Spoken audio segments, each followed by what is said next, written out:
নিজে আগে পরান্ডে না দিয়ে অন্য কারোরে দিবানি দেয়া দিনে হ্যাঁ এত কষ্ট করে মাখিয়ে নিচ্ছি আর খাওয়ার জন্য চারপাশে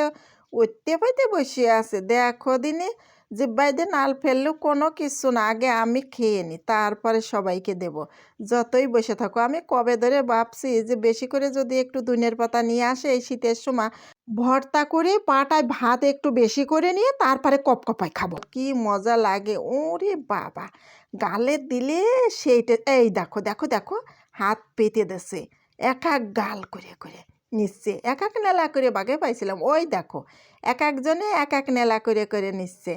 মানে খাতি দিচ্ছে না শান্তি মতো আমি অপেক্ষায় বসে আছি যা আর নিস নে যেটুক আছে এইটুকু আমি খাইয়ে নিই তারপরে আবার তোরা খাইয়ে নে। আসসালামু আলাইকুম সবাই কেমন আছেন? দুনিয়ার পাতাই দেখেন কত গাছে নিয়ে আসছে আপনার ভাই বাজার থেকে। তো চিন্তা করলাম যে বাজার থেকে যেহেতু এতগুলো ধনিয়ার পাতা আনছে আর আমি কিন্তু অনেক আগের থেকেই বসে আছি বলতেছি দেখো শীতের সময় ধনিয়ার পাতা কিন্তু বেশি করে একটু আনবা সব সময়ের জন্যে। তা ওই আনে 10 টাকার 5 টাকার এরকম একটু তরকারি ভিতরে দেয় এরকম বেশি করে আনে না। তা আমি এবার বাজারে গেছিলাম আমি গুটিক নিয়ে আসছি আপনার ভাইয়া আবার গুটিক নিয়ে আসছে। তা চিন্তা করলাম যে বেশি করে একটু ভর্তা করে রেখে দেবো তো এদিকে কাঁচামরিচ রসুন আর হচ্ছে পেঁয়াজ দিয়ে সরিষার তেল দিয়ে একটু ভাজা ভাজা করে নিতে হবে ধনের পাতা দিয়ে ভাজি করে নিতে হবে কারণ এই বতরে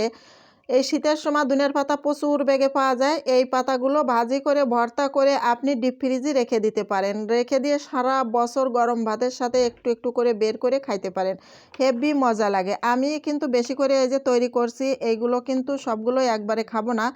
ফ্রিজে রেখে দেবো ফ্রিজে রেখে দিয়ে তারপরে দেখা যাচ্ছে যেদিন গরম ভাত রান্না করবেন সেই দিন একদলা ভর্তা বের করে নিয়ে গরম ভাতের সাথে মাখিয়ে খাবেন কিংবা একটু গরম করে নিয়েও খাইলে কিন্তু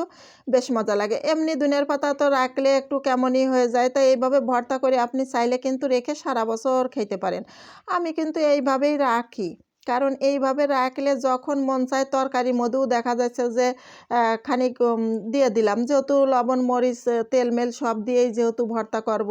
তা দলা দলা করে আলাদা ফ্রিজে রেখে দিয়ে তারপরে দেখা যাচ্ছে যে তরকারি চচ্চড়ি তরকারি ভিতর কিংবা ঝোলের তরকারি ভিতরে আপনি এক দলা দিতে পারেন দিলে পারা কিন্তু ধনের পাতার একটা ঘ্রাণ খায়। আবার যখন গরম ভাত দিয়ে খাবেন দেখা যাচ্ছে বের করে নিয়ে একটু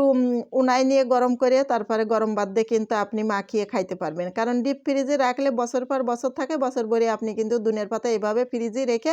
সংরক্ষণ করে খাইতে পারেন খুব মজা লাগে। আমি কিন্তু এইভাবে রেখে দিই এই জন্য আমি মনে করলাম যে আমার প্রিয় ভাই বোনদের সাথে একটু শেয়ার করি যাতে তারাও আবার এইভাবে রেখে দিয়ে খাইতে পারে। তা দেখেন এই যে কি সুন্দর করে বাটাবাটি হয়ে গেছে ভর্তা করা হয়ে গেল তা আমি আবার এই যে এরকম দলা মিঠে মিঠে পাকাইয়া আপনি হচ্ছে ডিপ ফ্রিজে রেখে দিতে পারেন। তা আমি এই যে এইভাবে রেখে দেবো ছোট ছোট করে দেখা যাচ্ছে একদলা তরকারি ভিতর দিয়ে খাইতে পারেন একদলা বাইর করে দেখা যাচ্ছে গরম ভাতের সাথে আপনি খাইতে পারেন যখন মন চাবে তখন কিন্তু দিনের পাতা এইভাবে খাইতে পারেন। তা চলে গেলাম বন্ধুরা সবাই ভালো থাকো আল্লাহ হাফেজ।